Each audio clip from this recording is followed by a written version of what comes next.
थांनाय 23 नभेम्बर 2022 स्रांसाला खय आमसायो कायसा थोंरों थेमरांनि बुलायतक लायनक जाखा आ पाटिमुंनो तै सांग्रांसाला खय हांखरनि प्रभारी अमित रखित तामो कक सिलचाका नायनायदि सिन मांगपिलियो অনভিপ্রেত ঘটনা ঘটেছে। সুস্থ সমাজের জন্য অনভিপ্রেত, কিন্তু সিপিএম এর জন্য সেটা রুটিন এক্সারসাইজ। আজকে ওনারা পবিত্র করের নেতৃত্বে খোয়াই শহরে একটা মহকুমা ভিত্তিক একটা মিছিল আর জমায়েত ওনারা আয়োজন করেছিলেন। তো সেই মিছিলের থেকে 200-250 লোক হবে সারা খোয়াই মহকুমা থেকে লোক আনিয়ে, প্লাস খোয়াই জেলার অন্যান্য প্রান্ত থেকেও ওদের ক্যাডারদের আনিয়ে খোয়াই শহরে একটা মিছিল সংগঠিত করার চেষ্টা করেন। 200-250 মুশকিলসে লোক হবে। আমাদের যুব মোর্চার ছেলেরা সিঙ্গিছড়া এলাকায় দাঁড়িয়েছিল।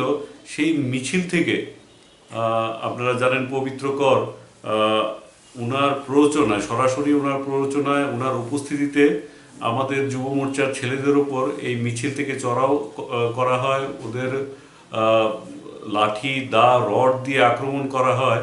এতে প্রায় 12 জন আমাদের কার্যকর্তা আহত হয়েছে।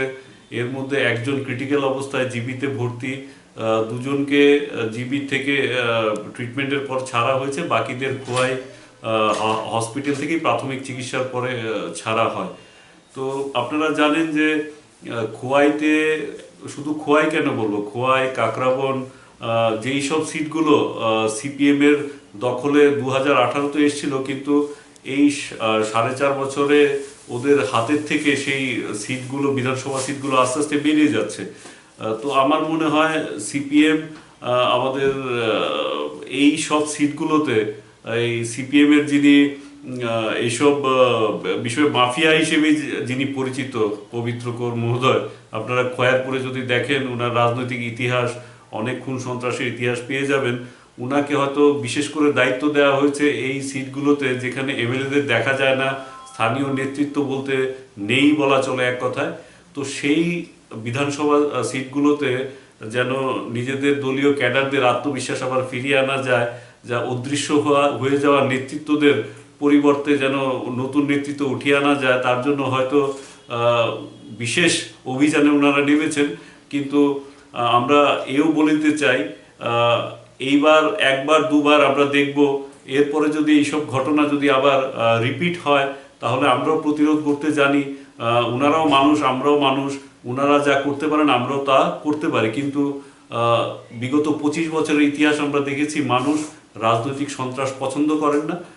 আমরা ওনাদের আরেকবার সাবধান করে দেব, এই পথে যদি আবার পা মারান তাহলে আমরাও শেষ দেখে ছাড়ব। আপাতত আমরা পুলিশের কাছে এফআইআর করেছি। আমরা সর্বোচ্চ স্তরে প্রশাসনের আলোচনা করছি, এর যাতে একটা বিহিত হয়, এর যেন যারা আহত হয়েছে ওনারা যেন জাস্টিস পান। এবং প্রশাসনকে আমরা বলেছি শক্ত হাতে এগুলোর মোকাবেলা করতে, না হলে আমরা দলীয়ভাবে এগুলো মোকাবেলা করার জন্য আমরা এগিয়ে যাব। ধন্যবাদ।